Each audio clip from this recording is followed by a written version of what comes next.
नमस्कार, स्वागत है आपका हमारे चैनल पर icon academy for English. My name is Dolly. Friends, हम सीख रहे हैं एक सीरीज़ कि कैसे हम 30 दिन में अपने बेसिक्स को स्ट्रॉन्ग कर सकते हैं, ग्रामर एंड सेंटेंस फॉर्मेशन को स्ट्रॉन्ग कर सकते हैं। And in this moving forward, आगे बढ़ते हुए आज हम सीखेंगे नेक्स्ट मॉडल का यूज़, और हमारा नेक्स्ट मॉडल है used to. Used to is also used with first form of the verb. Used to को हम हमेशा पास्ट के लिए यूज़ करते हैं।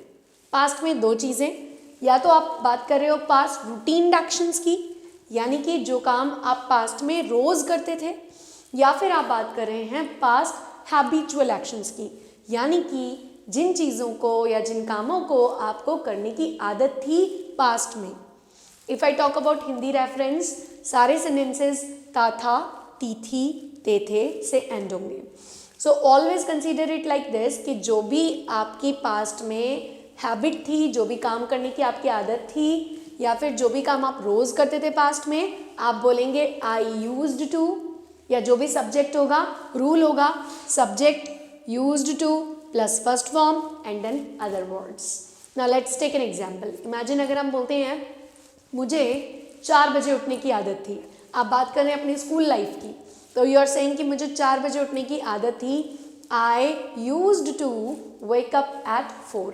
या इमेजिन अगर आप बोलते हैं कि वो झूठ बोलता था, वो उसका हैबिट था, हैबिचुअल एक्शन था, पुराना, पहले की बात की जा रही है, तो हम बोलेंगे he used to tell a lie. हमारी टीचर हमें पनिश करती थी, तो ये ऑलमोस्ट एक रूटीन एक्शन था कि रोज़ ही पनिश करती थी, तो क्या बोलेंगे our teacher used to punish us. या फिर आप बोलते हैं पहले लोग जॉइंट फैमिली में रहते हैं, ये कल्चर था, ऐसा होता था, ऑलमोस्ट हमेशा ऐसा ही रहता था, ये एक रूटीन था। So people used to live in joint family. In the same manner, जो भी काम पहले आप रोज़ करते थे या जो आपके करने की आदत थी, you were habitual of, you will say I used to, we used to, children used to, people used to. For an example, आप अपने बचपन को रिकॉल करते हैं और आप बोलते हैं मैं रोज़ पतंग उड़ाता था। I use to fly kite daily. मैं बहुत कार्टून्स देखता था। I use to watch a lot of cartoons. वो हमेशा गाती रहती थी। She always use to sing. मेरा भाई बहुत क्रिकेट खेलता था। My brother use to play cricket a lot. मेरे पापा हारमोनियम बजाते थे। My father use to play harmonium.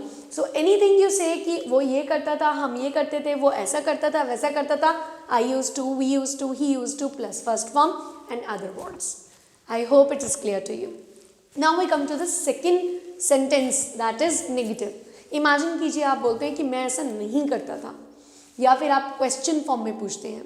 So negative में क्या होगा कि सेंटेंसेस में सब्जेक्ट, फिर डिडंट भी बोल सकते हैं आप इसको, then use to.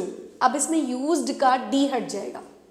Always keep it in mind कि नेगेटिव के केस में हालांकि आप ऐसे भी बोल सकते हो I used not to go, लेकिन दूसरा आपके पास पैटर्न है, या तो आप बोलेंगे सब्जेक्ट यूज्ड नॉट टू, या फिर उससे ज़्यादा इंप्रेसिव पैटर्न है सब्जेक्ट डिडंट यूज। यूज में डी हटा देंगे आप और यूज हो जाएगा, यूज्ड नहीं बोलेंगे, क्योंकि डिडंट के साथ हमेशा फर्स्ट फॉर्म आती है। नेगेटिव में the rule will be subject didn't use to. याद रखिएगा यूज्ड नहीं लिखेंगे डिडंट के साथ, क्योंकि डिड के साथ हमेशा फर्स्ट फॉर्म आती है, सो हम बोलेंगे यूज ओनली, डी हट जाएगा। Didn't use to and then first form of the verb, other words full stop. That's how we will use it. Now let's take an example. मैं झूठ नहीं बोलता था। I used not to tell a lie, या फिर आप बोलेंगे I didn't use to tell a lie. वह हमारे साथ नहीं पढ़ता था। He didn't used to study with us, or he used not to study with us. मेरी मम्मी मुझे डांटती नहीं थी। अब बचपन की बात कर रहे हो, मेरी मम्मी मुझे नहीं डांटती थी। My mother didn't used to scold me, or my mother used not to scold me. I hope this pattern is clear to you. Now we come to the question, to the interrogative sentences. Interrogative sentences में क्या से शुरुआत होगी? जैसे हम पूछते हैं क्या आप मॉर्निंग वॉक पर जाते थे, क्या आप कार्टून्स देखते थे, क्या आप पतंग उड़ाते थे, क्या आप चीटिंग करते थे? So it could be anything about past, था, थी, थे। शुरुआत किससे होगी? डिड। रूल होगा डिड, सब्जेक्ट, फिर यूज। अगेन क्योंकि डिड आ रहा है तो यूज्ड नहीं बोलेंगे, यूज बोलेंगे only. So did, subject, use to, first form of the verb and other words and question mark. I hope it's clear to you. Now let's come to the example. क्या आप पतंग उड़ाते थे? Did you use to fly kite? क्या आप शक्तिमान देखते थे? Did you use to watch Shaktimaan? क्या आप झूठ बोलते थे? Did you use to tell a lie? और क्या वह आपके साथ पढ़ता था?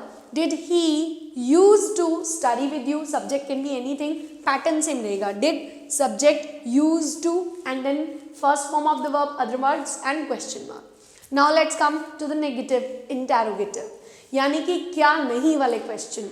क्या आप डीएवी में नहीं पढ़ते थे? अब इसके लिए रूल क्या होगा? Didn't, subject, use to, first form, other words and question mark. Like once let's take an example. क्या आप डीएवी में नहीं पढ़ते थे? Didn't you use to study in DAV? क्या वह आपके साथ कॉलेज में नहीं पढ़ता था? Didn't he used to study with you in college? क्या वे झूठ नहीं बोलते थे? Didn't they used to tell a lie? क्या आपकी मम्मी आपको डांटती नहीं थी? Didn't your mother used to scold you? I hope this pattern is clear to you. So this is very simple and highly useful, trust me. बहुत simple है और highly useful है। अच्छा, यहाँ पर मैं एक छोटा सा आपको डिफरेंस क्लियर करती हूँ, क्योंकि मैनी स्टूडेंट्स हैव डाउट कि पास्ट में तो हम सेकंड फॉर्म यूज करते हैं, फिर used to plus first form और सेकंड फॉर्म में क्या फ़र्क है। Let me tell you the difference. The difference is कि आपने पास्ट में कोई भी काम किया, मॉर्निंग में किया, कल किया, 5 साल पहले किया, कोई एक एक्शन हुआ और आप उसके बारे में किसी को बता रहे हो कि मैंने ऐसा किया, हम वहाँ गए, तो आप सेकंड फॉर्म यूज करोगे। For an example, I took stuffed paratha of potato in the morning. मैंने सुबह आलू के पराठे खाए। This is action happened. लेकिन अगर आप बात कर रहे हो पास्ट की रूटीन की, यानी कि फॉर एन एग्जाम्पल आप बोल रहे हो कि पहले मैं बचपन में रोज दलिया खाता था। अब इमेजिन कि आपका रूटीन था कि आप रोज दलिया खाते थे, तो अब आप क्या बोलेंगे? I took porridge every day in my childhood. ये गलत हो जाएगा। आप बोलेंगे I used to take porridge every day in my childhood. So this is what is the difference. आपने कोई एक्शन किया, सेकेंड फॉर्म। कोई काम आप रोज करते थे, यूज टू। जैसे फॉर एन एग्जाम्पल अगर आप बोल रहे हो कि मैं बचपन में शर्माता था, अभी आपकी हैबिट थी कि आप शर्माते थे, सो आप ये बोलेंगे I used to feel shy in my childhood. अगर आप बोलते हो आई फेल्ट शाय, तो ये कोई सिचुएशन में है कि आप कहीं गए तो आपने बात की, नहीं मैंने बात नहीं की, क्यों?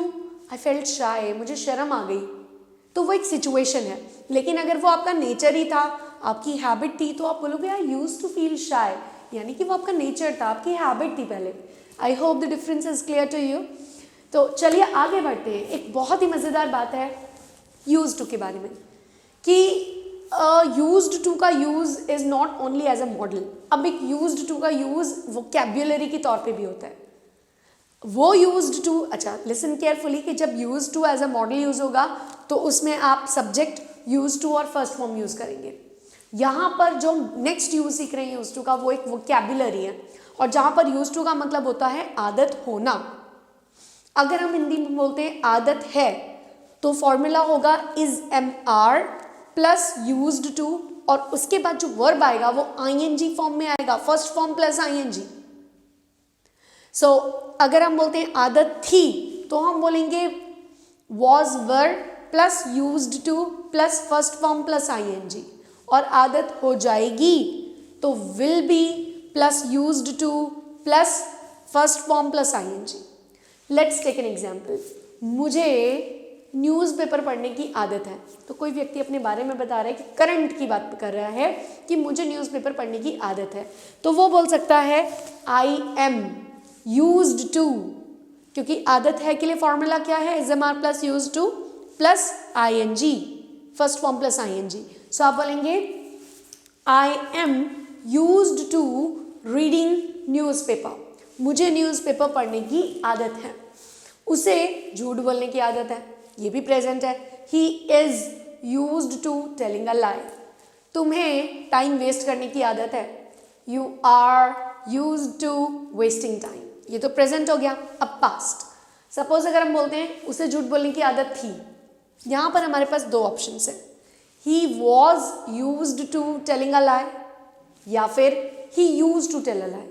पास्ट के केस में हम एज अ मॉडल भी यूज कर सकते हैं यूज्ड टू को, तो आपके पास चॉइस है, he was used to telling a lie या he used to tell a lie. वो झूठ बोलता था या उसको झूठ बोलने की आदत थी, बात एक ही है, right. Third thing is about past. Imagine अगर हम बोलते हैं कि इसको आदत हो जाएगी, फॉर एन एग्जाम्पल आपको इंग्लिश बोलने की आदत हो जाएगी, you will be used to speaking English, right, will be plus ING। उसे सुबह जल्दी उठने की आदत हो जाएगी, he will be used to waking up early in the morning. So this is how it is used. I hope it is clear to you.